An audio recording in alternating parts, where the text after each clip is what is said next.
Hello friends, schedule 1 section 7 subsection 1 clause C में हमने पढ़ा था एक्टिविटीज विदाउट कंसीडरेशन जो शेड्यूल 1 में कवर होती हैं उन्हें सप्लाई माना जाएगा, मतलब deemed supply.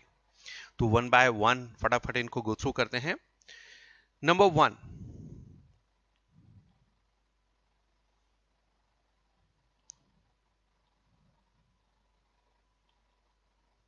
1, permanent transfer or disposal of business asset where input tax credit has been availed on such asset।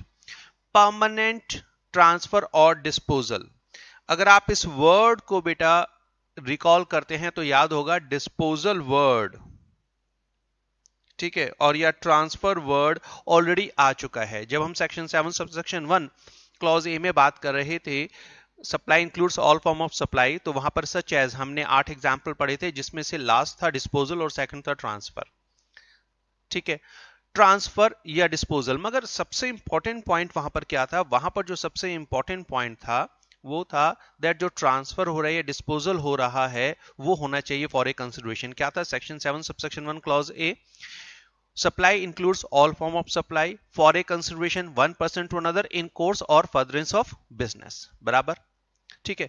वहां पर कंसिडरेशन की बात हो रही थी, मगर हम शेड्यूल 1 में बात कर रहे हैं ऐसी एक्टिविटी जो विदाउट कंसिडरेशन की गई हैं, ठीक है। तो समझिएगा यहां पर हमारी रिक्वायरमेंट क्या है। Permanent transfer or disposal of business asset where input tax credit has been availed. Now this is important condition, input tax credit has been availed.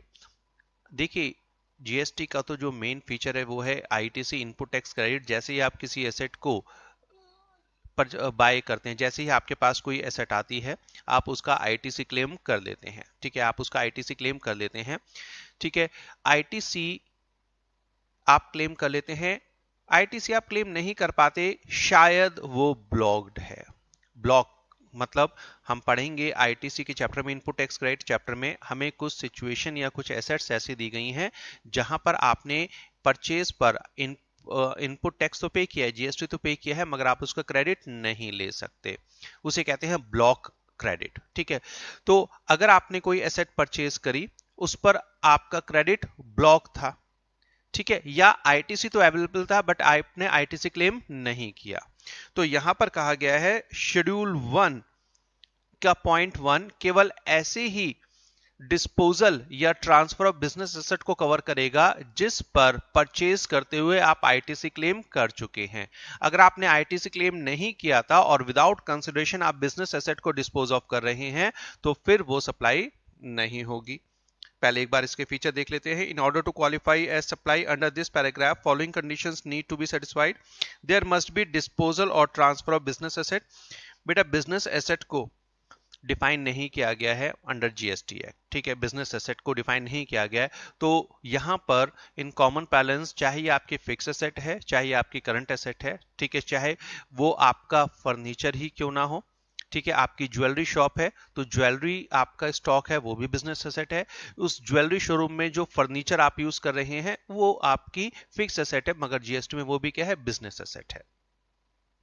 Transfer or disposal must be permanent, ये permanent होना चाहिए, मतलब use करने के लिए नहीं दिया होना चाहिए, परमानेंट डिस्पोजल होना चाहिए। ITC must have been availed on such business asset, जब आपने बिजनेस एसेट एक्वायर की थी उस पर आपने आईटीसी क्लेम जरूर किया हो at the time of purchase, ठीक है, तब आप की ये एक्टिविटी जब आप इस बिजनेस एसेट को परमानेंटली डिस्पोज करेंगे, ट्रांसफर करेंगे विदाउट कंसिडरेशन, ठीक है, तो उसे सप्लाई माना जाएगा। चलिए इस कुछ एग्जांपल आपके लिए मैंने यहां पर बनाए, चलिए एनालाइज करते हैं इसे। Business asset, business asset ITC claimed at the time of purchase. Business asset आपने उस पर आईटीसी क्लेम किया था जब आपने एसेट को परचेज किया था, और अब आप इसे डिस्पोज ऑफ कर रहे हैं 1,00,000 रुपए में। फॉर एग्जाम्पल आपकी ज्वेलरी शॉप है, आपकी ज्वेलरी शॉप है और आपने फर्नीचर परचेज किया था, आपकी ज्वेलरी शॉप है, आपने फर्नीचर परचेज किया था ज्वेलरी शॉप के लिए, ठीक है, और फर्नीचर परचेज किया था उस पर आपने जीएसटी पे किया था और आपने उस जीएसटी का आईटीसी क्लेम कर लिया था, अब फर्नीचर पुराना हो गया है और आप उस फर्नीचर को डिस्पोज ऑफ करना चाहते हैं, आप उस फर्नीचर को डिस्पोज ऑफ करना चाहते हैं, आप उसको सेल करना चाहते हैं, नया फर्नीचर लाना चाहते हैं। आपने कबाड़ी वाले को बुलाया, ठीक है भाई, वो जो कबाड़ी वाला है वो आपको उसे 1 लाख रुपए दे रहा है पुराने फर्नीचर के, ठीक है। अब एक बार रिकॉल करो, सेक्शन 7 सबसेक्शन 1 क्लॉज ए, शेड्यूल 1 तो तब एप्लीकेबल होगा जब विदाउट कंसिडरेशन है। तो हमने सेक्शन 7 सबसेक्शन 1 क्लॉज ए क्या कहता था, supply includes all form of supply of good supply or both for a consideration by one person to another in course or furtherance of business. आइए अब इसको एक बार एनालाइज करते हैं। बिजनेस एसेट, मैंने फर्नीचर की पहले बात करी, फर्नीचर मतलब गुड्स, ठीक है, गुड्स। आप इस गुड्स को डिस्पोज ऑफ कर रहे हैं, dispose is one of the example of supply. तो आप फर्नीचर को डिस्पोज कर रहे हैं, पुराने फर्नीचर को डिस्पोज कर रहे हैं, किसके लिए, 1 लाख रुपए में, फॉर ए कंसिडरेशन। किसे कर रहे हैं, कबाड़ी को। तो आप एक पर्सन हो गए, जो स्क्रैप डीलर है वो दूसरा व्यक्ति हो गया, by one person to another. और भाई ये आपकी बिजनेस का हिस्सा है। देखिए मैंने आपको पहले भी कहा था, यहां पर business in course or furtherance of business का मतलब केवल वही एक्टिविटी नहीं है जो आप स्टॉक की सेल परचेज में कर रहे हैं। बिजनेस की कोई भी एक्टिविटी होगी वो इन course or furtherance of business है, चाहे वो मेन एक्टिविटी है, चाहे इंसिडेंशियल है, ठीक है, या एंसिलरी है। चलिए, तो आपने अब बिजनेस एसेट को बेचा, तो बेचे यहां पर क्योंकि कंसिडरेशन आ रहा है तो ये होगी supply as per section 7 subsection 1A। दूसरी सिचुएशन, आपकी बिजनेस एसेट है जिस पर आपने आईटीसी क्लेम किया था at the time of purchase, मगर आपने उसको डिस्पोज ऑफ कर दिया फ्री ऑफ कॉस्ट। आप पुराना फर्नीचर बेचना चाह रहे थे, तो आपका मित्र बैठा था, उसने कहा यार एक काम कर, ये फर्नीचर मुझे दे दे यार, मेरे काम आ जाएगा, बता कितने पैसे चाहिए। आपने कहा यार दोस्त है, एक काम कर उठा के ले जा। आपका दोस्त खुश हो गया, आपका दोस्त फर्नीचर उठा कर ले गया। समझिएगा, अब बिजनेस एसेट है, फर्नीचर बिजनेस में यूज कर रहे थे, मतलब आपकी बिजनेस एसेट है, बैलेंस शीट में नजर आ रही है, ठीक है। अब आप उसको डिस्पोज ऑफ कर रहे हैं फ्री ऑफ कॉस्ट, दोस्त को दिया है फ्री में, ठीक है। तो अगर आप बिजनेस एसेट जिस पर आपने ऑलरेडी आईटीसी क्लेम कर लिया था, उसे अगर आप डिस्पोज ऑफ करते हो फ्री ऑफ कॉस्ट, तो बेटा ये हमारा क्या है, ये है सप्लाई एज पर शेड्यूल 1। तो शेड्यूल 1 में ये सप्लाई होगी। सेक्शन 7 सबसेक्शन 1 क्लॉज ए यहां पर बेटा एप्लीकेबल नहीं होगा, ठीक है, यहां पर एप्लीकेबल होगा सेक्शन 7 1C, तो supply as per schedule 1। Next example देखिए, अब आपके पास एक बिजनेस एसेट है जिस पर आपने आईटीसी क्लेम नहीं किया या फिर उसका आईटीसी ब्लॉक था, तो आईटीसी नॉट क्लेम्ड और आईटीसी वाज ब्लॉक्ड। तो आपने, दोबारा समझिए, आपने बिजनेस के लिए, ज्वेलरी शॉप के लिए फर्नीचर परचेज किया था, मगर उस पर आपने आईटीसी क्लेम नहीं किया, या वो आईटीसी फॉर एग्जांपल ब्लॉक था, व्हाटएवर। अब आप उसको डिस्पोज ऑफ कर रहे हो 1 लाख रुपए में। ये तो दोबारा सेक्शन 7 सबसेक्शन 1 क्लॉज ए हो गया ना बच्चे। अगर आप सप्लाई कर रहे हैं गुड्स की, सर्विसेज की, by one person to another for a consideration in course or furtherance of business, तो यहां पर तो कंसिडरेशन है, तो बिजनेस एसेट मतलब in course or furtherance of business, ठीक है, 1 लाख रुपए मिल रहा है for a consideration, dispose of कर रहे हो, it is one of the example of supply, तो yes it is supply under section 7 subsection 1 clause ए।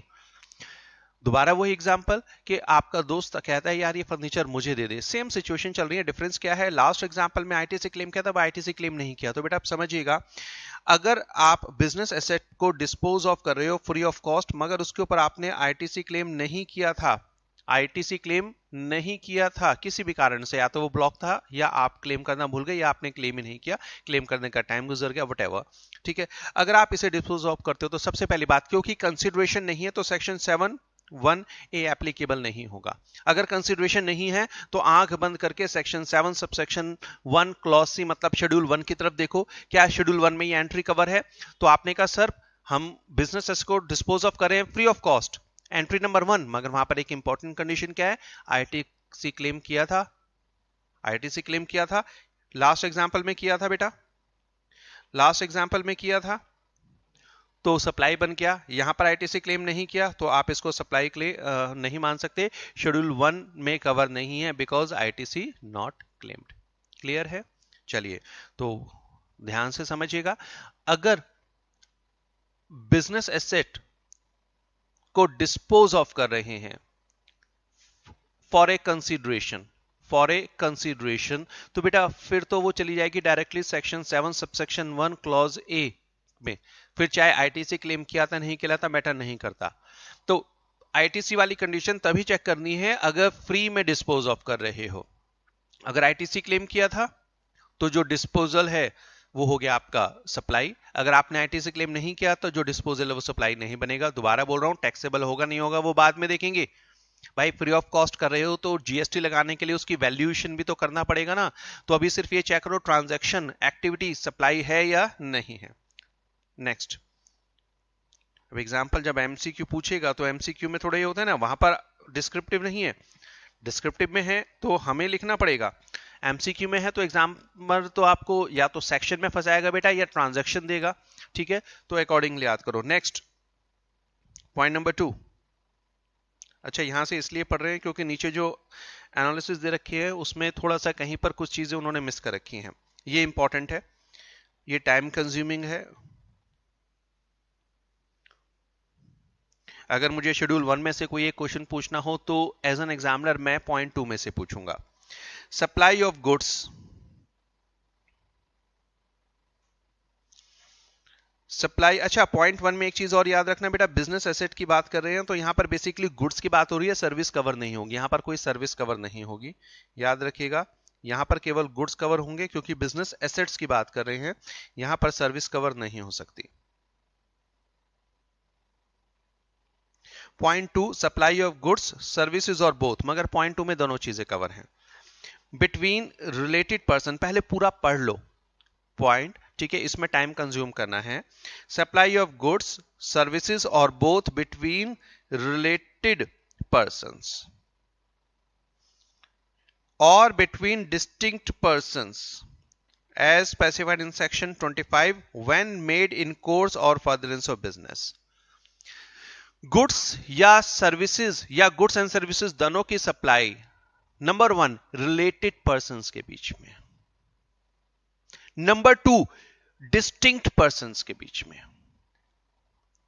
अगर ए और बी रिलेटेड पर्संस हैं, इनके बीच में गुड्स या सर्विसेज की सप्लाई हो रही है वन पर्सन टू अनदर, ठीक है, प्लस वो बिजनेस की सप्लाई है, वो बिजनेस एक्टिविटी है एक व्यक्ति के लिए एटलीस्ट, ठीक है, जो सप्लाई कर रहा है उस व्यक्ति के लिए क्या है, ये बिजनेस एक्टिविटी है, ठीक है, जो सप्लाई कर रहा है उसके लिए बिजनेस एक्टिविटी है। इट इज क्वाइट पॉसिबल कि जो व्यक्ति वो सप्लाई रिसीव कर रहा है उसके लिए ये शायद पर्सनल पर्पस के लिए वो कंज्यूम कर ले। The thing is the person who is making supply, the person who is making supply, ये उसकी बिजनेस एक्टिविटी होनी चाहिए, ठीक है जी।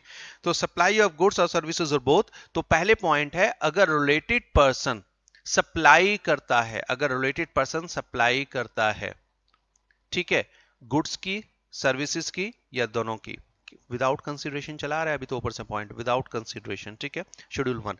तो गुड्स या सर्विसेज रिलेटेड पर्सन को free of cost in course or furtherance of business supply किया जाता है, तो बेटा ठीक है प्रोवाइड किया जाता है, तो वो डीम्ड सप्लाई है, उसके ऊपर जीएसटी लगाया जा सकता है फ्यूचर में। और दूसरा पॉइंट है कि अगर डिस्टिंक्ट पर्सन के बीच में सप्लाई हो रही है without consideration in course or furtherance of business, तो वो डीम्ड सप्लाई है, वो कवर्ड है, ठीक है, ये स्वर बाद में आएंगे। Supply of goods or services or both between related persons, point 1, or between distinct person as specified in section 25, ठीक है, in course or in course or furtherance of business, ये लाइन में से आपके मॉड्यूल में यहां लिख लीजिए बेटा, ठीक है।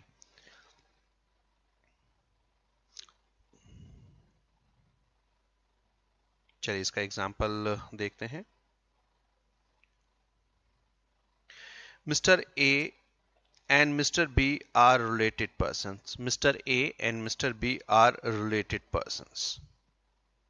Mr. A ने Mr. B को गुड्स की सप्लाई की है, Mr. A ने Mr. B को बेटा गुड्स की सप्लाई की है, ठीक है, free of cost, free of cost. Situation 1 ये है बिजनेस एक्टिविटी, सिचुएशन 2 ये है पर्सनल एक्टिविटी। ठीक है। सिचुएशन 1 ये है बिजनेस एक्टिविटी, सिचुएशन 2 ये है पर्सनल एक्टिविटी। मिस्टर ए और मिस्टर बी, ठीक है, मान लीजिए मिस्टर ए फादर हैं और जो मिस्टर बी हैं ये सन है। मिस्टर ए फादर और मिस्टर बी हैं सन, ठीक है। सिचुएशन नंबर 1, चलो मिस्टर ए फादर है, मिस्टर बी सन है। मिस्टर बी को कुछ दिनों के लिए कंप्यूटर चाहिए। मिस्टर बी को ऑनलाइन एग्जाम देना है, उसके लिए कंप्यूटर चाहिए। मिस्टर बी का कंप्यूटर खराब हो जाता है। मिस्टर ए अपने बिजनेस में से, ध्यान रखिएगा, मिस्टर ए अपने बिजनेस में से, मिस्टर ए का जो बिजनेस है, मान लीजिए कंप्यूटर का है, मिस्टर ए कंप्यूटर सेल करते हैं, ठीक है। मिस्टर ए अपने ऑफिस से, अपनी शॉप से एक नया लैपटॉप अपने बेटे को दे देते हैं, समझिएगा, अपने बेटे को दे देते हैं। तो मिस्टर ए मतलब फादर और मिस्टर बी क्या है, सन। तो मिस्टर ए ने अपने बेटे को गुड्स की सप्लाई की है फ्री ऑफ कॉस्ट, और ये मिस्टर ए की बिजनेस एक्टिविटी है, क्योंकि मिस्टर ए का बिजनेस है लैपटॉप में डील करना, दैट्स अ बिजनेस एक्टिविटी, ठीक है। तो बेटा इसे सप्लाई माना जाएगा। मान लीजिए मिस्टर ए अपना पुराना कंप्यूटर जो वो घर पर पर्सनल यूज करते हैं वो अपने बेटे को दे देते हैं। तो मिस्टर ए और बी रिलेटेड पर्सन है। मिस्टर ए ने गुड्स, कंप्यूटर क्या है, लैपटॉप क्या है बेटा, गुड्स की सप्लाई की है, फ्री में दिया है, मगर ये पर्सनल एक्टिविटी है, ये बिजनेस एसेट को ट्रांसफर नहीं कर रही हैं, तो इसलिए ये 1 में भी कवर नहीं होगा, ये पॉइंट 1 में भी बेटा कवर नहीं हो सकता, ठीक है। ये उनकी पर्सनल एसेट थी जो उन्होंने अपने बेटे को दे दी, तो ये हमारी सप्लाई नहीं है, ध्यान से देखिए। अगर आप पर्सनल एसेट की बात कर रहे हैं, पर्सनल एसेट को अगर आप free of cost dispose of कर रहे हैं, हम उसे कवर नहीं कर रहे। ना तो वो शेड्यूल 1 की एंट्री नंबर 1 में कवर हो रही थी बेटा, वो ना यहां पर कवर हो रही है, ठीक है। तो ये बेसिकली दो रिलेटेड पर्सन, ठीक है, दो रिलेटेड पर्सन। ये गवर्नमेंट, देखो लॉ मेकर इस एक्टिविटी को कवर करना नहीं चाहते, इस एक्टिविटी को जीएसटी में कवर ही नहीं करना चाहते, ठीक है, कवर ही नहीं करना चाहते। तो ये बेसिकली कह रहे हैं कि भाई अगर दो रिलेटेड पर्सन के बीच में बिजनेस ट्रांजैक्शन हो रही है फ्री ऑफ कॉस्ट, ठीक है, उसको सप्लाई माना जाएगा। अभी रिलेटेड पर्सन क्या होते हैं, आइए इसके ऊपर थोड़ा सा डिस्कशन करते हैं। इसके ऊपर क्वेश्चन बन सकता है एग्जाम में, रिलेटेड पर्सन, एमसीक्यू बन सकता है बच्चे। Meaning of related person, such persons including legal persons are deemed to be related person। दो लोगों को related person माना जाएगा। Number 1, such persons are officer और director of one another's business। यह है पॉइंट नंबर 1, जहां पर दो व्यक्ति एक दूसरे के बिजनेस में डायरेक्टर हैं, जहां पर दो व्यक्ति एक दूसरे के बिजनेस में डायरेक्टर हैं। मान लीजिए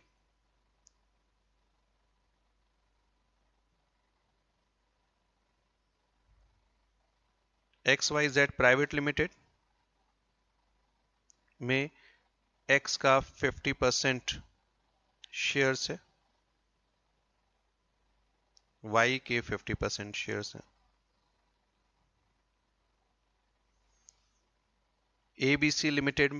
ABC प्राइवेट लिमिटेड में A का 50% शेयर्स है, B के 50% शेयर्स हैं। अब ये दो इंडिविजुअल बिजनेस है और जो शेयर होल्डर है वो भी अलग अलग हैं, मगर A इस बिजनेस में डायरेक्टर है और X ABC की कंपनी में डायरेक्टर है। तो when such person are officer और director in one another's business, जब दो व्यक्ति एक दूसरे के बिजनेस में डायरेक्टर हैं, तो वो दोनों क्या कहलाएंगे? रिलेटेड कहलाएंगे। देखो अभी तक अगर हम ये डायरेक्टर जो ब्लू से लिखा है इसको हटा दिए तो दो अलग अलग बिजनेस है, आपस में कोई रिलेशनशिप नहीं है। मगर एक्स डायरेक्टर है एबीसी प्राइवेट लिमिटेड का, वो जॉब नहीं करता, वो डायरेक्टर बना दिया गया है। और जो बी है वो जो ए है वो डायरेक्टर है X Y Z private limited का। अब भाई जो एक्स वाई जेड लिमिटेड है वो किसकी कंपनी है? वो एक्स की कंपनी है। और एबीसी किसकी कंपनी है? वो ए की कंपनी है। ठीक है, तो यहां पर जब दो व्यक्ति एक दूसरे के बिजनेस में डायरेक्टर होते हैं तो वो दोनों व्यक्ति, ठीक है, वो दोनों व्यक्ति कौन? एक्स एंड ए, ये क्या माने जाएंगे? Related person. 2 सेकंड पॉइंट देखिए बेटा, ये जो सच है ये सेकंड पॉइंट है। अब यहां पर सेकंड क्योंकि इसको लिखा गया तो आप इसको काम कीजिए 1A लिख लीजिए। ठीक है, ये बेसिकली सेकंड पॉइंट है। Such persons are legally recognised partners. तो जो दो पार्टनर्स होते हैं, तो पार्टनरशिप फर्म में जो पार्टनरशिप फर्म में दो व्यक्ति हैं, पार्टनरशिप फर्म में जो दो व्यक्ति हैं वो पार्टनर्स कहलाते हैं। एसोसिएशन ऑफ पर्सन है, बॉडी ऑफ इंडिविजुअल है, मतलब दो व्यक्ति एक ही बिजनेस में, ठीक है, अगर पार्टनर हैं, वो चाहे पार्टनरशिप फर्म है, चाहे वो एलएलपी है, ईओपी, बीओआई है, तो वो जो मेंबर्स हैं, जो पार्टनर्स हैं, वो आपस में रिलेटेड पर्संस कहलाएंगे irrespective of their profit sharing ratio. Such persons are employer and employee. Employer and employee को बेटा रिलेटेड पर्सन माना गया है। Third person controls, owns, hold directly, indirectly more than or equal to 25% voting power of both of them। अगर एक व्यक्ति दो अलग अलग बिजनेस के, अगर एक व्यक्ति दो अलग अलग बिजनेस के कम से कम 25% प्रॉफिट्स या 25% वोटिंग पावर, 25% शेयर्स, वटेवर, मतलब अगर एक व्यक्ति का दो अलग अलग बिजनेस में कम से कम 25% स्टेक है तो वो दोनों बिजनेस आपस में क्या माने जाएंगे? वो बेटा दोनों बिजनेस आपस में बन जाते हैं रिलेटेड पर्सन। ठीक है, तो a third person control, third person, तो वो थर्ड पर्सन की बात नहीं करें। अब यहां पर देखिए mister A holds 26% voting power in A Limited and Mr. A also holds 30% power in B Limited। Third person, यहां पर थर्ड पर्सन कौन है? ये है बेटा थर्ड पर्सन, ये है third person. When third person holds at least 25% voting power or profit share in two different businesses, in both of them। ठीक है, both of them। तो अगर हम कहें ये फर्स्ट पर्सन है, ये सेकंड पर्सन है और मिस्टर ए थर्ड पर्सन है, तो जब थर्ड पर्सन फर्स्ट पर्सन और सेकंड पर्सन में, मतलब बिजनेस 1 और बिजनेस 2 में, दोनों में कम से कम 25% की हिस्सेदारी रखता है, तो बेटा ये जो फर्स्ट पर्सन और सेकंड पर्सन है ये भी आपस में क्या हो जाएंगे? रिलेटेड पर्सन हो जाएंगे। इसका मतलब अगर ए लिमिटेड, अगर बी लिमिटेड ए लिमिटेड को कोई गुड्स या services free of cost provide करती है तो वो डीम्ड सप्लाई है, इसके ऊपर जीएसटी लगाया जा सकता है। लगेगा या नहीं वो बाद में चेक करेंगे। ठीक है, next, one of them controls the other. दो लोग हैं जिसमें से एक व्यक्ति दूसरे व्यक्ति को पूरी तरीके से कंट्रोल करता है। ठीक है, holding and subsidiary. A third person controls both of them. ठीक है, जब दो व्यक्ति है, एक व्यक्ति अगर उन दो व्यक्तियों को कंट्रोल कर सकता है तो वो जो दोनों व्यक्ति हैं वो क्या कहलाएंगे? वो कहलाएंगे रिलेटेड पर्सन। देखो पॉइंट 3 और पॉइंट 5 में बेटा डिफरेंस क्या है? पॉइंट 3 में बात कंट्रोलिंग की नहीं दी गई थी, वहां पर प्रॉफिट शेयरिंग की दी गई थी कि भाई ए का प्रॉफिट शेयर है, नाम वही ले लेते हैं, क्या था? ए का प्रॉफिट शेयर है बिजनेस ए में, ए लिमिटेड में, और बी लिमिटेड में, दोनों में उसके पास 25% से ज्यादा का प्रॉफिट शेयर है, तो वो जो दोनों बिजनेस आपस में रिलेटेड हो जाएंगे। पॉइंट 5 प्रॉफिट की बात नहीं कर रहा, हिस्सेदारी की बात नहीं कर रहा, कंट्रोलिंग की बात कर रहा है। ए के पास कंट्रोलिंग पावर है कि वो बिजनेस ए और बिजनेस बी दोनों को कंट्रोल कर सकता है। उसके पास शेयर्स नहीं है मगर उसके पास कंट्रोलिंग पावर है। Under an agreement, Mr. A can control business A and business B. Now business A and business B both are related person. Such person together control a third person. अब ये उल्टा हो गया, यहां पर reverse हो गया। पॉइंट 5 में क्या था? 5 में था ए लिमिटेड कैन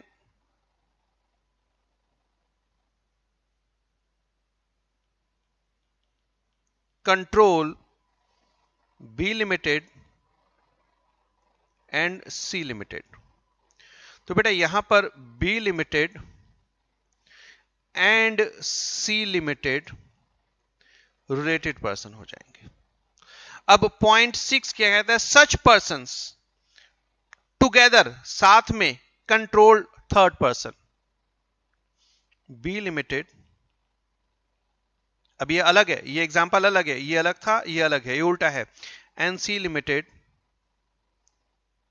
ज्वाइंटली, मतलब टुगेदर, कैन कंट्रोल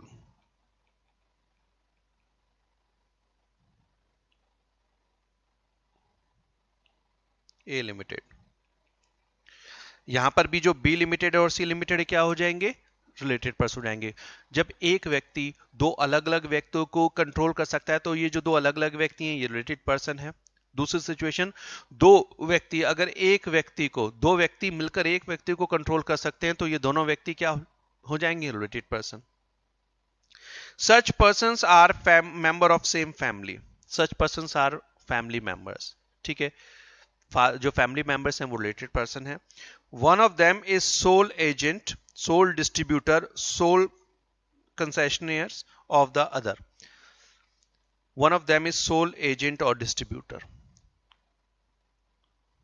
जब एक व्यक्ति प्रोडक्ट मैन्युफैक्चर कर रहा है, जब एक व्यक्ति प्रोडक्ट मैन्युफैक्चर कर रहा है और इस व्यक्ति के प्रोडक्ट पूरी तरीके से एक ही व्यक्ति आगे डिस्ट्रीब्यूट करता है, आगे डिस्ट्रीब्यूट करता है, मतलब अगर सिंगल डिस्ट्रीब्यूटर है या सिंगल एजेंट है जो गुड्स को आगे सप्लाई करता है, तो जो मैन्युफैक्चरर है और ये डिस्ट्रीब्यूटर है, ये जो मैन्युफैक्चरर है या एजेंट है, बेटा ये क्या माने जाएंगे? ये होंगे related person, related person. Pepsi and Coca Cola ये इंटरनेशनल कंपनीज हैं और दुनिया के हर कंट्री में बेटा इनके प्रोडक्ट सेल होते हैं। बट ऐसा नहीं कि वो दुनिया की हर कंट्री में जाकर अपनी फैक्ट्रीज ओपन कर लेती हैं, कुछ वो फैक्ट्रीज अपनी ओपन करती हैं, ठीक है। बट जनरली ये कंपनीज क्या करती हैं? समझिए, पेप्सी लिमिटेड इंडिया में आई और उसने कहा भाई यहां पर प्लांट बनाने में तो बहुत टाइम लगेगा, पैसा भी खर्च होगा, तो वो उन कंपनीज के पास, उन मैन्युफैक्चर के पास गई, छोटी छोटी फैक्ट्रीज में गई जो लोकल एरिया में क्या करते थे? अपना सोडा बॉटल, कोल्ड ड्रिंक बनाकर अपने नाम से बेचा करते थे। अब पेप्सी उनके पास जाती है, कहती है देखो तुम्हारी कितनी कंपनी? एक व्यक्ति कहता है जी मेरी पूरी उत्तर प्रदेश में मेरी 5 कंपनियां हैं, मैं अपना ब्रांड सेल करता हूं। तो पेप्सी कहती है देखो एक कितना प्रॉफिट होता है? कहते हैं उससे ज्यादा प्रॉफिट मेरे साथ जुड़ जाओ होगा। तुम्हें क्या करना है? मशीन तुम्हारी है, फैक्ट्री तुम्हारी है, लेबर तुम्हारी है, हम तुम्हें पेप्सी का जो कॉन्सेंट्रेट होता है, ठीक है, जो सोडा में पेप्सी का कॉन्सेंट्रेट डलता है, जो एसेंस पाउडर डलता है, वो हम देंगे। हम बताएंगे किस तरीके से तुम्हें पेप्सी की बोतल बनानी है, तुम हमारे लिए मैन्युफैक्चर करो, जितना भी प्रोडक्ट होगा वो तुम हमें दोगे, हम पेप्सी हैं, हम उसे आगे मार्केटिंग करेंगे। तो मैन्युफैक्चर तुम्हारी फैक्ट्री में होगी।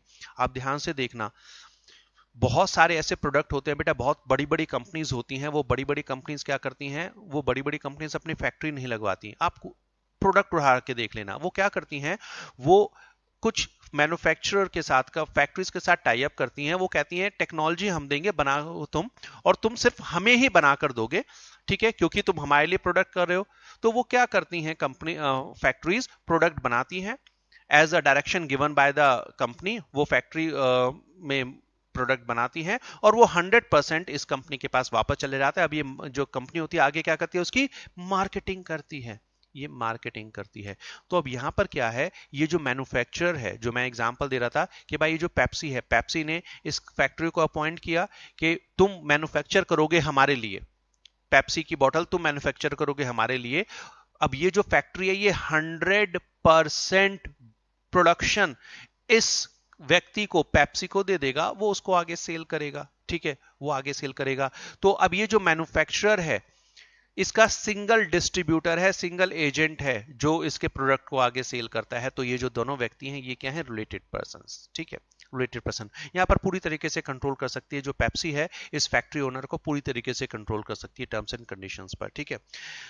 ट्रांसफर प्राइसिंग अगर आपने पढ़ी है सीएस एग्जीक्यूटिव के, बेटा ओल्ड कोर्स में कवर होती है, न्यू कोर्स में कवर नहीं होती। ट्रांसफर प्राइसिंग में भी ये सारे के सारे पॉइंट्स कवर होते हैं कि जब दो लोगों को एसोसिएटेड एंटरप्राइजेस माना जाता है, ठीक है। तो जब एक व्यक्ति का गुड्स, ठीक है, ये जनरली गुड्स के केस में होगा, जब एक व्यक्ति के गुड्स पूरी तरीके से एक ही एजेंट या डिस्ट्रीब्यूटर आगे सप्लाई करता है, तो जो मैन्युफैक्चरर है एंड ये डिस्ट्रीब्यूटर या एजेंट है, ये क्या कहलाते हैं, रिलेटेड पर्सन बन जाते हैं। डन, क्लियर है। तो अब पहला पॉइंट क्या था 2 का, एक तो इसको याद कर लेना बेटा, इसके ऊपर आपका एमसीक्यू बन सकता है, ठीक है, इसके ऊपर एमसीक्यू बन सकता है। तो पहला पॉइंट क्या था, supply of goods or services or both between related person when made in course or furtherance of business, ठीक है।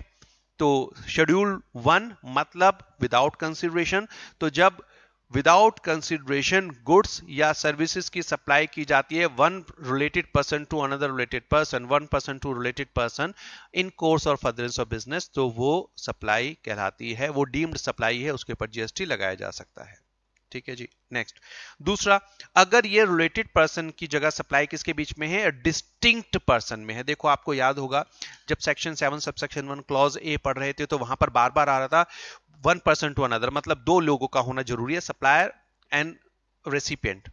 भाई अगर मैं बेच रहा हूं तो खरीदने वाला होगा ना, दो अलग अलग व्यक्ति होंगे, मैं अपने आप को प्रोडक्ट नहीं बेच सकता। अगर मैं अपने आप को प्रोडक्ट बेच रहा हूं तो फिर यहां पर सेक्शन 7(1) ए नहीं लग सकता, क्यों, क्योंकि वहां पर दो लोगों का होना जरूरी है, ठीक है। मगर मैंने ये भी बताया था कि बेटा कुछ ऐसे सिचुएशन पड़ेंगे जहां पर एक व्यक्ति अगर अपने आप को भी गुड्स या सर्विसेज देता है तो वो दो अलग अलग व्यक्ति माने जाएंगे, सप्लाई में कवर होते हैं। आइए देखते हैं, वो है point 2, distinct person. Distinct person में एक ही व्यक्ति के दो अलग अलग बिजनेसेस को दो अलग अलग व्यक्तियों के बिजनेस मान लिया जाता है, ठीक है। तो वो कौन सी सिचुएशन है, ये सेक्शन 25 में दी गई है, उसको ध्यान से पढ़िएगा, इसके ऊपर भी क्वेश्चन बन सकता है। और समझिएगा बेटा, इस डिस्टिंक्ट पर्सन को कवर करने का मेन ऑब्जेक्टिव है स्टॉक ट्रांसफर को सप्लाई मानना। देखो जो स्टॉक ट्रांसफर होता है, मेरी फैक्ट्री है, मैं अपनी फैक्ट्री से अपने शोरूम पर गुड्स को देता हूं। शोरूम, फैक्ट्री से कहां जा रहा है, शोरूम पर, फैक्ट्री में मैन्युफैक्चर हो रहा है, शोरूम पर सेल हो रही है, तो भाई तो स्टॉक ट्रांसफर होता है ना। मैंने फैक्ट्री से उठाया, शोरूम में ले जाकर रख दिया, तो ये तो स्टॉक ट्रांसफर है। मेरी ही फैक्ट्री, मेरा ही शोरूम, बट ऑब्वियस है यहां पर कंसिडरेशन तो आएगा नहीं क्योंकि मैंने उठाया और स्टॉक को ट्रांसफर कर दिया। तो बेसिकली ये जो डिस्टिंक्ट पर्सन का पॉइंट है, ये स्पेसिफिकली स्टॉक ट्रांसफर की ट्रांजैक्शंस को बेटा कवर करने के लिए लाया गया है, ठीक है। तो पहले तो समझते हैं डिस्टिंक्ट पर्सन होते क्या है। अभी सेक्शन याद रखने की जरूरत नहीं है, छोड़ दो, कोई बात नहीं। डिस्टिंक्ट पर्सन कौन होते हैं, अ person who has obtained or is required to obtain more than one registration whether in one state or union territory or more than one union state or territory shall in respect of each registration be distinct person। अगर एक व्यक्ति के पास, इसको ऐसा समझो, अगर एक व्यक्ति के पास एक से ज्यादा रजिस्ट्रेशन है, अगर एक व्यक्ति के पास एक से ज्यादा जीएसटीएन है, जीएसटी रजिस्ट्रेशन नंबर है, जीएसटीएन कहते हैं इसको, ठीक है। तो अगर एक व्यक्ति के पास एक से ज्यादा रजिस्ट्रेशन नंबर है, ठीक है, तो वो हर रजिस्ट्रेशन नंबर के लिए अलग अलग व्यक्ति कहलाएगा, हर रजिस्ट्रेशन के लिए अलग अलग व्यक्ति कहलाएगा, समझिएगा, ठीक है। तो पहली सिचुएशन तो ये हुई कि आपके पास अगर मल्टीपल रजिस्ट्रेशन है, चाहे वो सेम स्टेट में हो या अलग अलग स्टेट में हो, ठीक है, ये पहली सिचुएशन है। तो if a person has more than one GST registration number. For every registration number he is distinct person. Her registration number के लिए उसे अलग व्यक्ति माना जाएगा. मान लीजिए मिस्टर ए के पास 2 रजिस्ट्रेशन है, ठीक है. मिस्टर ए एक ही व्यक्ति हैं मगर उनके पास 2 रजिस्ट्रेशन है. एक रजिस्ट्रेशन है यूपी में, ठीक है, कानपुर यूपी में, और दूसरा रजिस्ट्रेशन है दिल्ली में. अब ये जो मिस्टर ए हैं दिल्ली के और मिस्टर बी हैं, sorry mister A of Delhi, mister A of UP, ये एक ही व्यक्ति हैं. प्रैक्टिकली ये एक ही व्यक्ति हैं, मगर यहां पर बेटा टेक्निकली क्या कहा गया है, mister A with GST registration of UP and Mr. A GST registration of Delhi are two distinct person under GST. GST में ये 2 अलग अलग व्यक्ति माने जाएंगे. इसका मतलब ये हुआ कि मिस्टर ए अगर अपने ही बिजनेस जो यूपी में है उससे अपने ही बिजनेस जो दिल्ली में है कोई स्टॉक ट्रांसफर करता है या गुड्स, अब देखो वो स्टॉक ट्रांसफर ही करेगा ना जनरली, ठीक है, और क्या करेगा, फ्री ऑफ कॉस्ट होगा स्टॉक ट्रांसफर, तो बेटा ये सप्लाई मानी जाएगी, जीएसटी लगाया जा सकता है.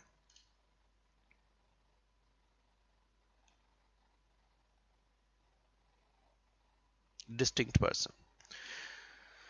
मिस्टर ए की फैक्ट्री है कानपुर यूपी में और मिस्टर ए का शोरूम है दिल्ली में.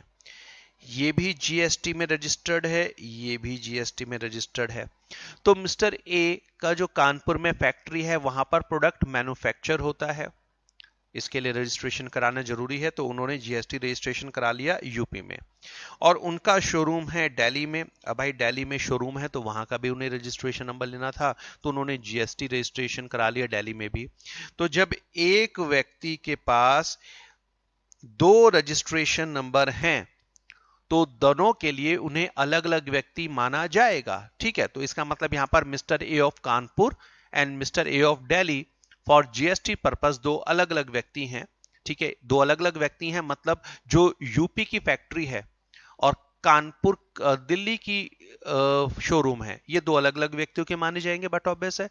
तो यहां पर बेटा अगर स्टॉक ट्रांसफर हो रहा है तो बेसिकली स्टॉक ट्रांसफर है तो ये क्या है, डीम्ड सप्लाई, तो माना जाएगा. यहां पर 2 लोग इन्वॉल्व हैं, एक मिस्टर ए ऑफ कानपुर, एक mister A of Delhi. Practically वो एक ही व्यक्ति हैं मगर जीएसटी में वो 2 अलग अलग व्यक्ति बन गए. तो नंबर 1, अगर एक व्यक्ति के पास एक से ज्यादा रजिस्ट्रेशन है चाहे सेम स्टेट में या 2 अलग अलग स्टेट में, उन्हें 2 अलग अलग व्यक्ति माना जाएगा, ठीक है. तो उसके एक बिजनेस से दूसरे बिजनेस को अगर कोई गुड्स या सर्विसेज प्रोवाइड किए जा रहे हैं फ्री ऑफ कॉस्ट तो वो सप्लाई की डेफिनेशन में कवर होगा. और इसे लाने का जो सबसे इंपॉर्टेंट मेन ऑब्जेक्टिव है बेटा वो है स्टॉक ट्रांसफर को कवर करना. तो yes, stock transfer is supply here.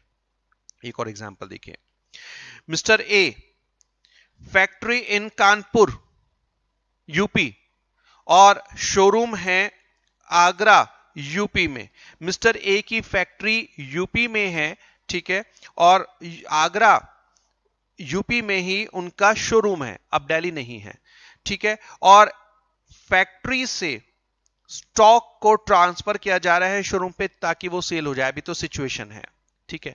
अब case 1, single registration for Agra and Kanpur, single registration for Agra and Kanpur. तो सर आगरा एंड कानपुर का एक ही रजिस्ट्रेशन है, वो 2 रजिस्ट्रेशन ले सकते थे, अगर वो चाहें 2 ले सकते, तो उन्होंने कहा यार 2 रजिस्ट्रेशन लेकर मेरे को जरूरत ही नहीं है, एक रजिस्ट्रेशन से काम चल जाता है, उसी में मैं एक फैक्ट्री दिखा दूंगा, एक को मैं शॉप दिखा दूंगा, और क्यों मैं 2 खर्चे यहाँ पर पालूं, 2 बार जीएसटी रिटर्न भरनी पड़ेगी दोनों के अलग अलग, 2 बार सीए को मुझे पैसे देने पड़ेंगे, ठीक है, 2 बुक्स ऑफ अकाउंट्स मेंटेन करनी पड़ेगी. नहीं, सिंगल रजिस्ट्रेशन पे काम उनका हो गया. डिस्टिंक्ट पर्सन तो तब है ना जब 2 रजिस्ट्रेशन हो. तो बेटा यहां पर मिस्टर ए के पास सिंगल रजिस्ट्रेशन है, तो mister A is not a distinct person for factory and showroom. अब यहां पर फैक्ट्री एंड शोरूम के लिए मिस्टर ए डिस्टिंक्ट पर्सन नहीं है, मतलब मिस्टर ए 2 अलग अलग व्यक्ति नहीं है, एक ही व्यक्ति है यहां पर.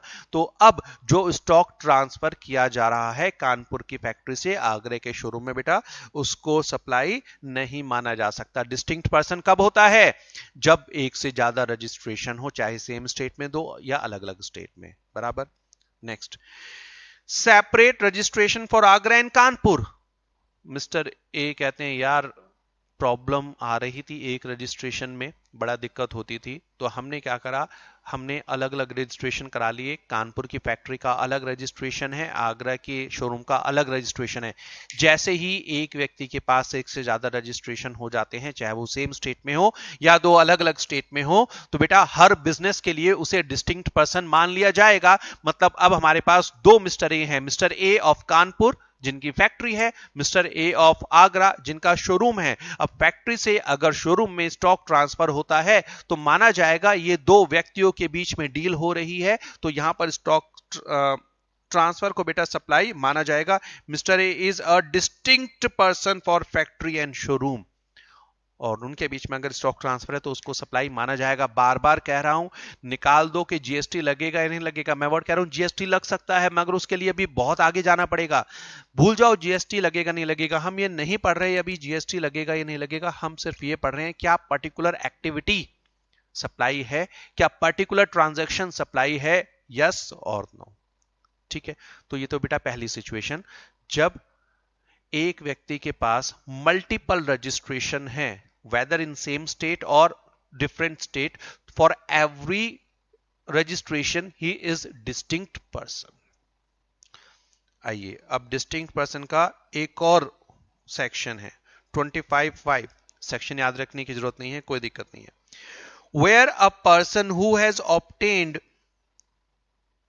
registration in a state or union territory in respect of an establishment, एक व्यक्ति के पास बिजनेस का रजिस्ट्रेशन है एक स्टेट में या यूनियन टेरिटरी में, and has establishment in another state, और उसके पास दूसरी स्टेट में भी बिजनेस है, दूसरी स्टेट, सेम स्टेट नहीं, दूसरी स्टेट में बिजनेस है, then such establishment shall be treated as establishment of distinct person. मजेदार, उन्होंने कहा फंसा दिया। उन्होंने कहा अगर एक व्यक्ति का एक स्टेट में रजिस्टर्ड बिजनेस है और दूसरी स्टेट में अनरजिस्टर्ड बिजनेस है, तब भी वो दो अलग अलग व्यक्तियों के बिजनेस माने जाएंगे, और उनके बीच में अगर कोई ट्रांजैक्शन होती है वो सप्लाई मानी जाएगी। पॉइंट 1 में था कि आपके पास मल्टीपल रजिस्ट्रेशन होना चाहिए, चाहे सेम स्टेट में या अनदर स्टेट में। अब इन्होंने कहा अगर आपके पास एक स्टेट में रजिस्टर्ड बिजनेस है, दूसरे में अनरजिस्टर्ड बिजनेस है, तब भी आप डिस्टिंक्ट पर्सन माने जाओगे। अब मैं एग्जांपल दे रहा हूं, सिर्फ आप ये चेक करो कि बेटा वो कहां कवर होगा, वो 25(4) में कवर होगा या 25(5) में कवर होगा। ठीक है, सिर्फ ये मुझे बताना। मिस्टर ए के पास दो रजिस्ट्रेशन है सेम स्टेट में, मल्टीपल रजिस्ट्रेशन मतलब यहां पर मिस्टर ए के पास दो रजिस्ट्रेशन है, एक दिल्ली में और एक यूपी में, मल्टीपल रजिस्ट्रेशन मतलब यहां पर। मिस्टर ए का एक रजिस्टर्ड बिजनेस है दिल्ली में और अनरजिस्टर्ड बिजनेस है यूपी में। एक स्टेट में रजिस्टर्ड और दूसरे में अनरजिस्टर्ड, तो बेटा वो होगा यहां पर। मिस्टर ए का दिल्ली में बिजनेस है, यूपी में बिजनेस है, दोनों अनरजिस्टर्ड हैं, फिर तो जीएसटी में ही कवर नहीं हुआ। समझ रहे बेटा, फिर तो जीएसटी में ही कवर नहीं। जब अनरजिस्टर्ड है तो इतनी यह हमारा मारी हम करेंगे क्यों, एक रजिस्ट्रेशन तो जरूरी है ना। अच्छा, मिस्टर ए का एक दो बिजनेस है, दोनों यूपी में है, एक रजिस्टर्ड एक अनरजिस्टर्ड, तो सर डिस्टिंक्ट पर्सन नहीं है। डिस्टिंक्ट पर्सन होने के लिए या तो दो अलग अलग रजिस्ट्रेशन हो, ठीक है, या तो मल्टीपल रजिस्ट्रेशन हो, या फिर एक स्टेट में रजिस्टर्ड और दूसरी स्टेट में अनरजिस्टर्ड। स्टेट मतलब स्टेट और यूनियन टेरिटरी, दूसरी स्टेट और दूसरी यूनियन टेरिटरी में अनरजिस्टर्ड हो। ठीक है, ये होना जरूरी है। तो फाइनली अब इसको वाइंड अप कर रहे हैं। इन दोनों को मल्टीपल रजिस्ट्रेशन होता है या एक स्टेट में रजिस्टर्ड और दूसरे स्टेट में अनरजिस्टर्ड। ठीक है,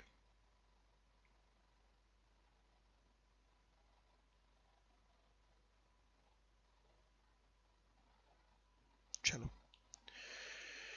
ठीक है। तो बेसिकली इसका ऑब्जेक्टिव क्या है बच्चे, इसका ऑब्जेक्टिव है कि जब एक व्यक्ति अपने एक रजिस्टर्ड बिजनेस से दूसरे रजिस्टर्ड बिजनेस को विद इन अ स्टेट और अनदर स्टेट स्टॉक ट्रांसफर करता है तो हम उसको सप्लाई मानेंगे।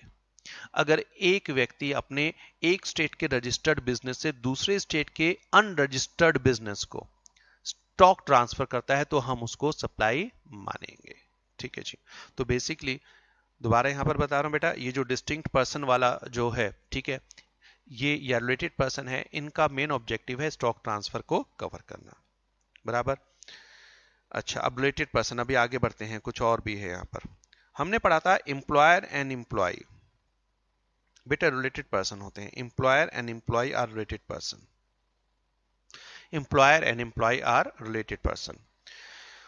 अब इसको थोड़ा और डिटेल में जाना पड़ेगा। एम्प्लॉयर और एम्प्लॉय, एम्प्लॉय जो सर्विस करता है एम्प्लॉयर के यहां, बेटा ये सप्लाई नहीं होती।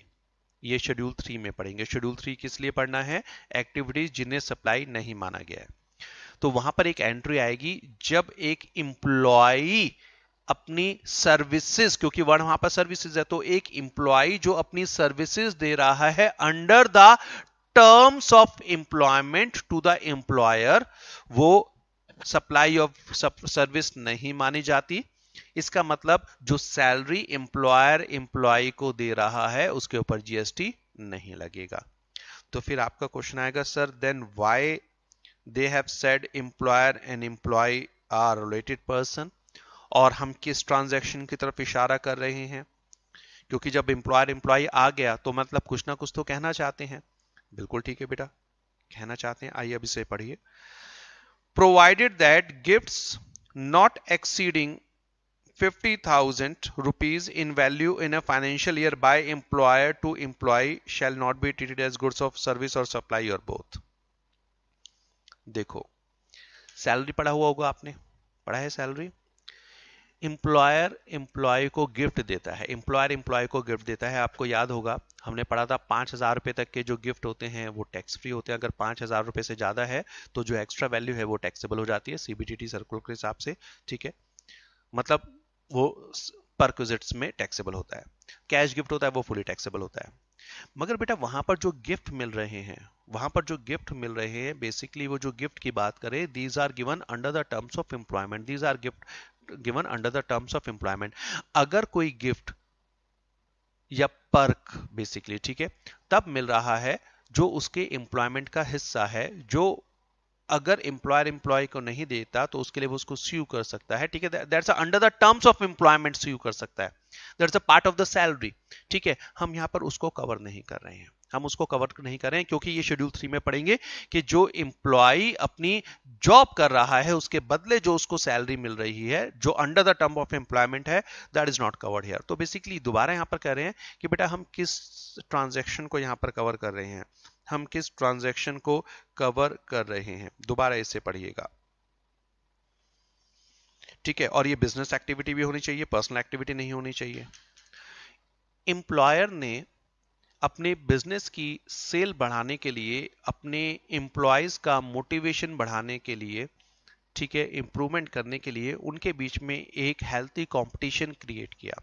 उसने कहा देखो तुम 100 एम्प्लॉयज हो जो मेरे यहां पर काम करते हो, और जो बेस्ट 10 एम्प्लॉयज होंगे इस साल, जो सबसे ज्यादा काम करके देंगे, ठीक है, मैं उन्हें फ्री गिफ्ट, मैं उन्हें 1-1 लाख रुपए का गिफ्ट प्रोवाइड करूंगा, मैं उन्हें 1-1 लाख रुपए का गिफ्ट प्रोवाइड करूंगा, मैं उन्हें 1-1 लाख रुपए का फॉरेन टूर प्रोवाइड करूंगा, वो अपनी फैमिली को लेकर घूमने जाएं, 1 लाख रुपए तक का खर्चा मैं करूंगा उसके ऊपर। ठीक है, अब समझिएगा बेटा, ये जो कंपटीशन था, ये जो 1 लाख रुपया है, ठीक है, ये एक अपने एम्प्लॉयज को मोटिवेट करने के लिए रखा गया है। अपने एम्प्लॉयज को मोटिवेट करने के लिए ये उन्होंने एक प्राइज रखा है। अगर ये प्राइज वो नहीं रखते तो एम्प्लॉय उन्हें फोर्स नहीं कर सकता था कि सर आप हमारे लिए कंपटीशन कराएं और जो जीते उसको 1 लाख रुपए दे, because it is not covered under the term of employment. ये उसकी रेगुलर सैलरी का हिस्सा नहीं है, और बट ऑब्वियस है ये 100 के 100 एम्प्लॉयज को एट पार नहीं दिया जा रहा है, सभी एम्प्लॉयज को नहीं दिया जा रहा है, हम इसकी बात कर रहे हैं। तो बेटा जो सैलरी जो gift as a part of the salary under the term of employment मिल रहे हैं वो जीएसटी के दायरे से बाहर है।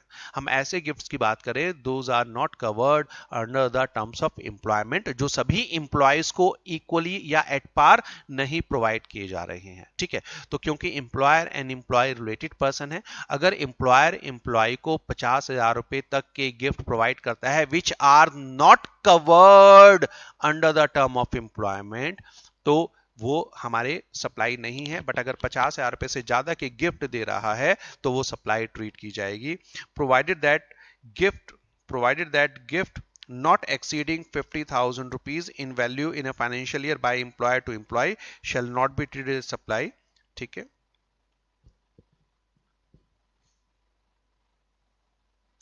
employer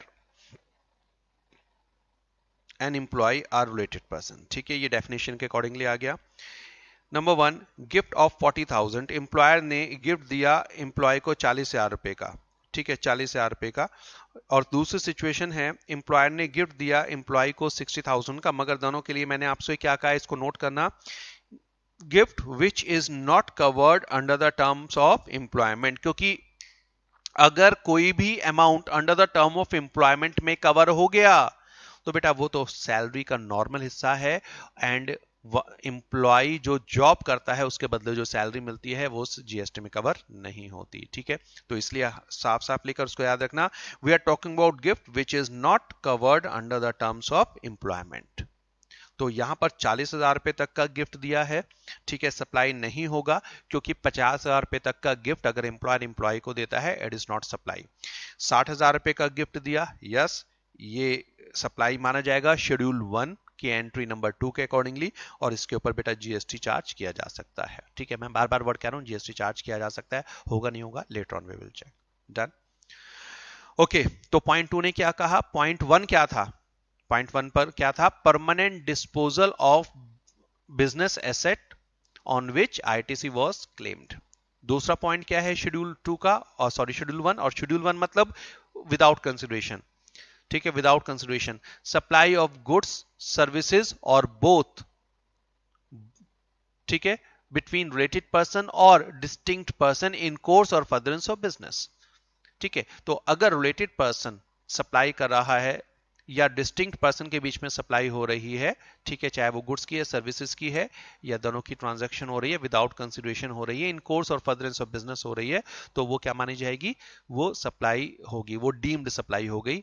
दोबारा समझिएगा, ये स्टॉक ट्रांसफर की ट्रांजैक्शन को कवर करने के लिए की गई है। ठीक है जी, मगर employer and employee related person है, अगर एम्प्लॉयर एम्प्लॉय को 50,000 रुपए तक का गिफ्ट देता है तो वो सप्लाई में कवर नहीं होगा। और एक चीज याद रखिएगा, यहां पर गिफ्ट का मतलब ऐसे गिफ्ट की है which is not given under the terms of employment, because schedule 3 में पढ़ेंगे अगर कोई भी amount under the term of employment दे रहा है बाय एम्प्लॉयर टू एम्प्लॉय, वो जीएसटी के दायरे से बाहर है irrespective of the amount. Next point number 3 and 4,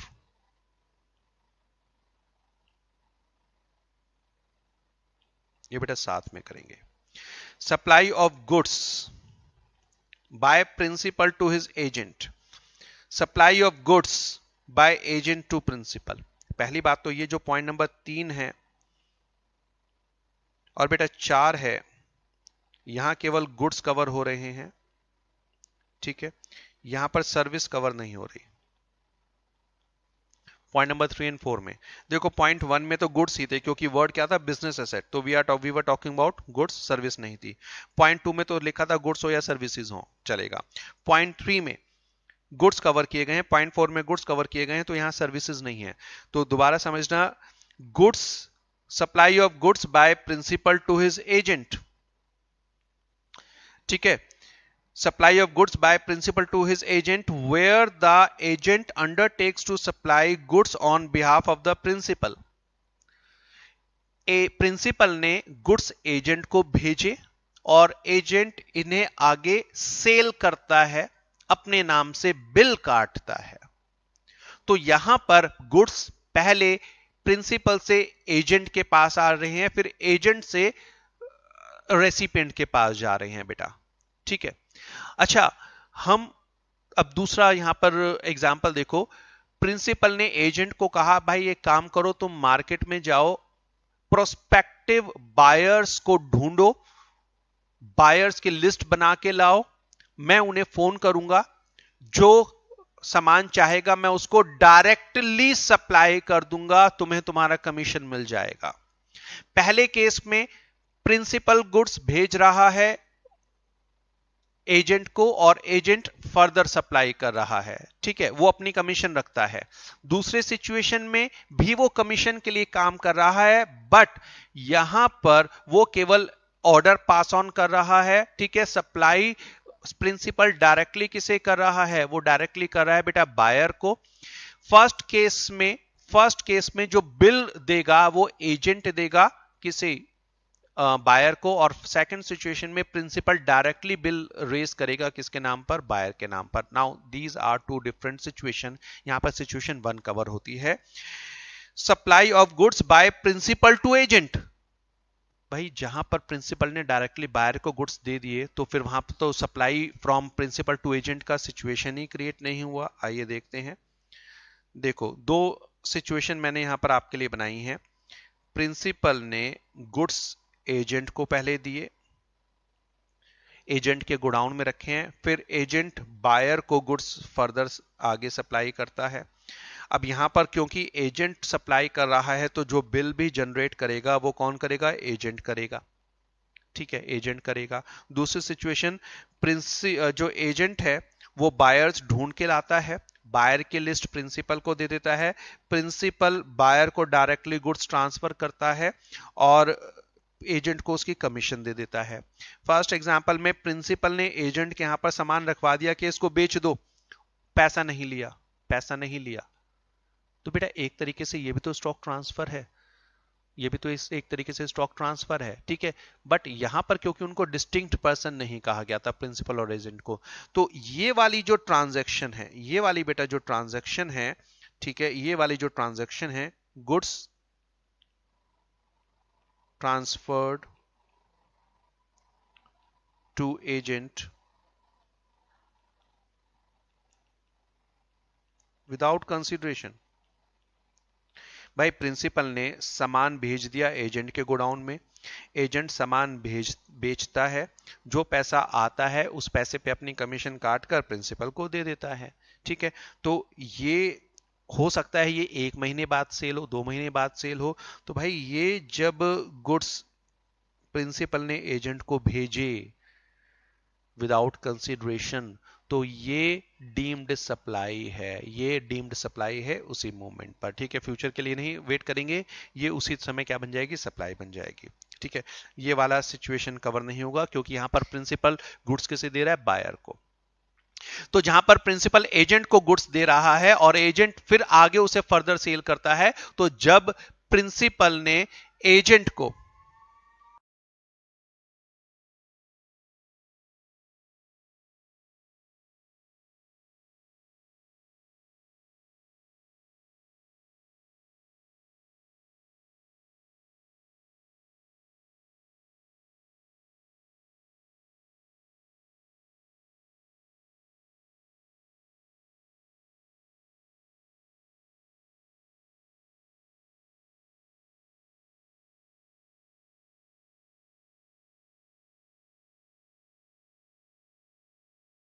चलिए वापस आते हैं। तो अब रेगुलर फीचर हो गया हमारी क्लास का, और जीएसटी क्लास में ज्यादा प्रॉब्लम आती है ये टाइमिंग के अकॉर्डिंगली। हाँ बच्चे, तो जब प्रिंसिपल ने एजेंट को सामान भेजा तभी ये कवर होगा पॉइंट 3। अगर प्रिंसिपल डायरेक्टली बायर को सामान दे रहा है तो फिर तो एजेंट को गुड्स मिले ही नहीं, ठीक है। तो ये सिचुएशन प्रीव्यू से बाहर है। तो जब प्रिंसिपल एजेंट को सामान भेजता है और एजेंट उसे फर्दर सेल करता है, अपने नाम से बिल काट कर देता है, ठीक है, जो पैसा आता है उसमें से अपनी कमीशन काट कर प्रिंसिपल को दे देता है। Best example consignor and consignee. Consignor consignee को सामान भेजता है, ठीक है, कंसाइनी उसको फर्दर सेल करता है, उस सेल पे से जो पैसा आता है अपनी कमीशन काटकर बैलेंस पैसा प्रिंसिपल को भेज देता है। This is what consignor consignee. तो जो कंसाइनर है वो प्रिंसिपल, जो कंसाइनी है वो एजेंट। कंसाइनर ने जब गुड्स कंसाइनी के यहां पर ट्रांसफर किए, उसी मूवमेंट पर ये क्या बन गया बेटा, सप्लाई बन गए। Clear, okay. ठीक है। और ये उसका रिवर्स है। ये एक्चुअली यहां पर जो एजेंट है ये कौन है? ये है सेलिंग एजेंट, जो सामान बेचता है, सेलिंग एजेंट।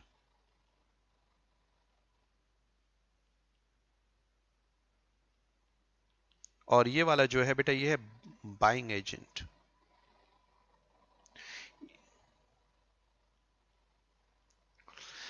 Buying agent. अब यहां पर क्या हो रहा है? उल्टा हो रहा है। प्रिंसिपल एजेंट से कहता है यार देखो यहां से आसपास ना रॉ मटेरियल बढ़िया नहीं मिलता, एक काम करो तुम दूसरी स्टेट में चले जाओ, साउथ इंडिया में जाकर देखो, वहां पर रॉ मटेरियल सस्ता मिलता है, बढ़िया मिलता है। एक काम करो वहां पर जाकर तुम जो सेलर है उनको ढूंढो और जो सामान बढ़िया है उनसे खरीद कर लाकर मुझे दे दो। ठीक है। Now again there are two situation. Agent जाता है, सेलर से सामान लेता है, अपने नाम पर बिल कटवाता है और वहां से फिर वो सामान भेज देता है प्रिंसिपल को। ठीक है, भेज देता है प्रिंसिपल को।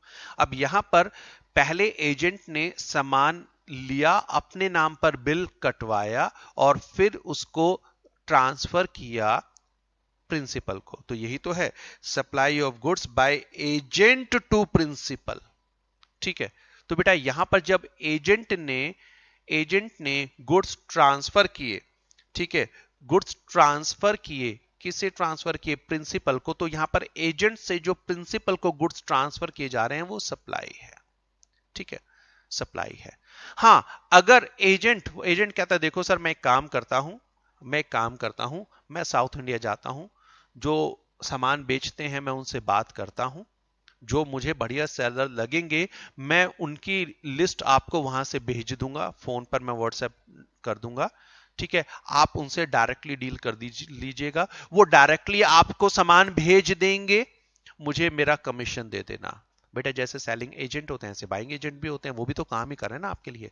अब यहां पर एजेंट जाता है साउथ इंडिया, वहां पर जो सेलर है उनको सर्च करता है, उनकी लिस्ट भेजता है प्रिंसिपल को दिल्ली में, प्रिंसिपल दिल्ली से बैठकर वहां पर कॉल करता है और एक व्यक्ति दो व्यक्ति जो पसंद आ जाते हैं उनसे सामान मंगवा लेता है। अब डायरेक्टली जो सेलर है वो गुड्स किसे भेज रहा है? प्रिंसिपल को। अब यहां पर पहले एग्जाम्पल में क्या कहा था कि सेलर पहले प्रिंसिपल को सामान देते एजेंट को देता है, फिर एजेंट प्रिंसिपल को भेजता है, तो वो तो पॉइंट 4 में कवर होगा क्योंकि एजेंट टू प्रिंसिपल है। बट जहां पर सेलर डायरेक्टली प्रिंसिपल को सामान भेज देता है और फिर जो बाय प्रिंसिपल है वो एजेंट को उसकी कमीशन दे देता है, तो वो सिचुएशन यहां पर कवर नहीं है। ठीक है, तो यहां पर प्रिंसिपल एंड एजेंट के बीच में गुड्स की डीलिंग होनी जरूरी है। अगर directly principal and third party के बीच में डीलिंग हो रही है then it is not cover under schedule 1।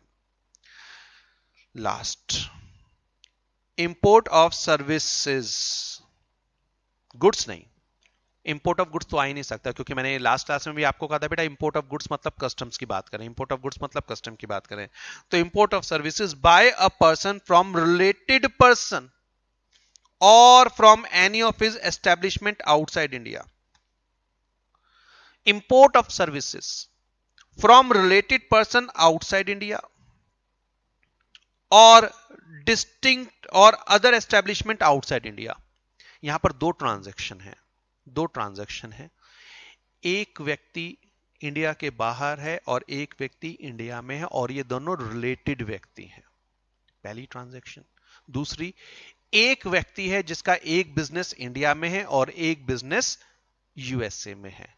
तो ये क्या है? Import of service by a person from any of his उसकी खुद की एस्टेब्लिशमेंट जो इंडिया के बाहर है। तो बेटा जैसे यहां पर हमने बात की थी ना, दो हैं कि रिलेटेड और डिस्टिंक्ट पर्सन, तो बेसिकली जब ये भी डिस्टिंक्ट ही है कि एक व्यक्ति का एक बिजनेस इंडिया में है और एक आउटसाइड इंडिया, तो वो भी दो डिस्टिंक्ट व्यक्ति के बिजनेस माने गए। ठीक है, वो कवर हो गया ऑटोमेटिकली। चलो इसका एग्जांपल देख लेते हैं, फिर वाइंड अप करेंगे इसे लास्ट। चलिए,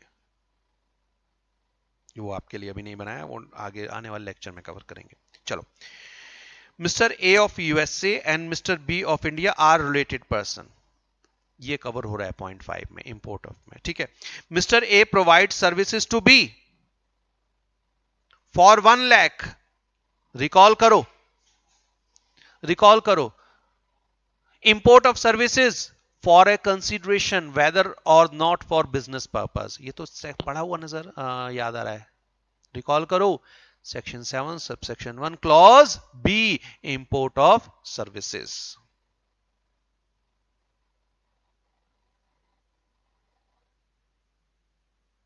ये देखो, सप्लाई इंक्लूड्स, ये पहले पढ़ा था, import of services for a consideration, चाहे वो बिजनेस पर्पस है पर्सनल पर्पस है, सेम हमारे पास अभी यहां पर आ गया।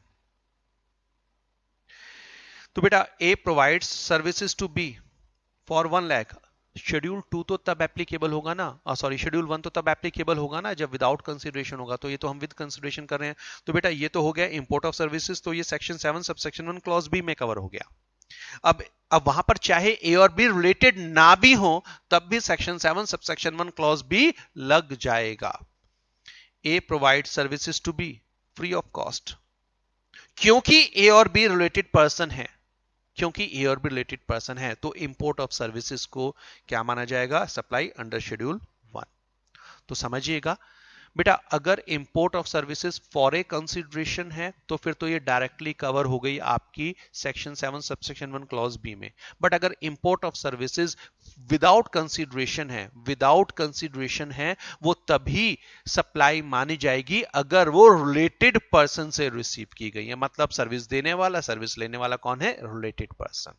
ठीक है, अब YouTube से आप लेते हैं, आप देखो YouTube यूएसए में सर्वर है, YouTube गूगल की कंपनी है जो यूएसए बेस्ड है, और आप इंडिया में उसके कंटेंट लेते हैं। ये मैंने पहले भी आपको समझाया था वहां पर सेक्शन 7 सबसेक्शन 1 क्लॉज बी में।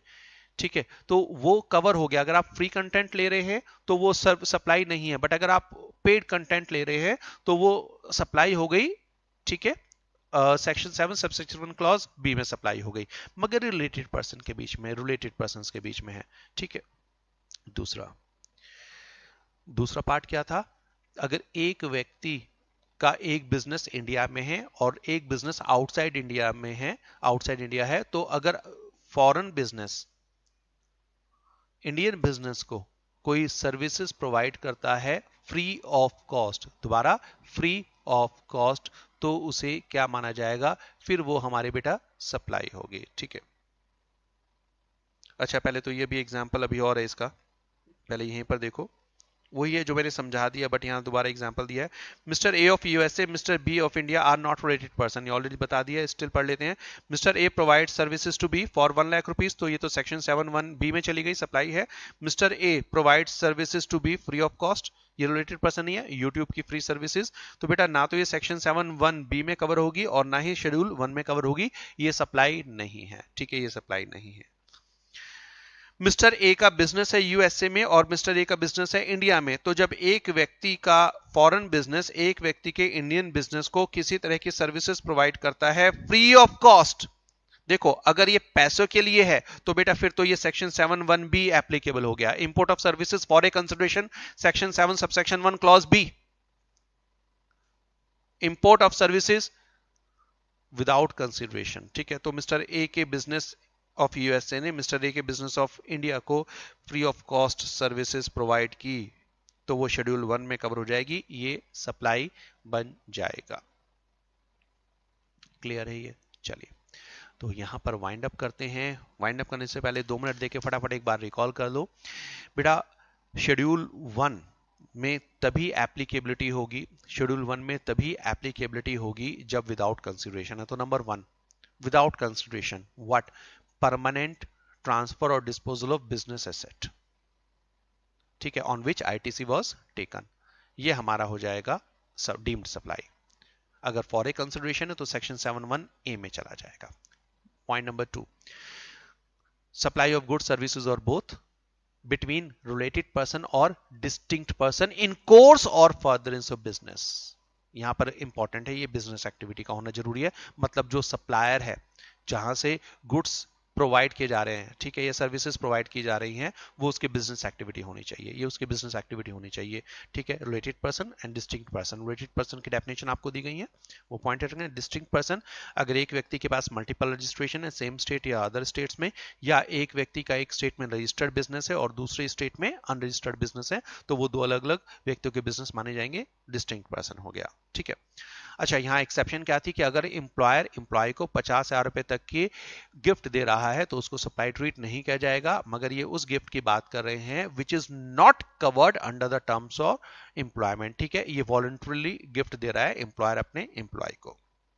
थर्ड, अगर प्रिंसिपल एजेंट को गुड्स सप्लाई करता है, यहां सिर्फ गुड्स कवर होते हैं, ठीक है, जो गुड्स एजेंट फर्दर अपने नाम से सेल करता है, ठीक है, तो यहां पर जो प्रिंसिपल ने एजेंट को गुड्स की सप्लाई की है विदाउट कंसिडरेशन, वो डीम्ड सप्लाई है। या बाइंग एजेंट जब गुड्स बाय करता है, अपने नाम पर बिल लेता है, फिर फर्दर गुड्स की सप्लाई अपने एजेंट को, अपने प्रिंसिपल को कर देता है, तो यहां पर जो एजेंट प्रिंसिपल को सप्लाई कर रहा है, ठीक है, अभी उसने पैसे नहीं लिए विदाउट कंसिडरेशन, वो बाइंग एजेंट है, ठीक है, यहां पर वो अपने नाम पर बेटा बिल ले रहा है, तो ये सप्लाई होगी, ये डीम्ड सप्लाई। और last, import of services from related person or by one person from his establishment outside India for business in India, ये हमारी 5 सिचुएशन है जो शेड्यूल 1 में कवर होती हैं।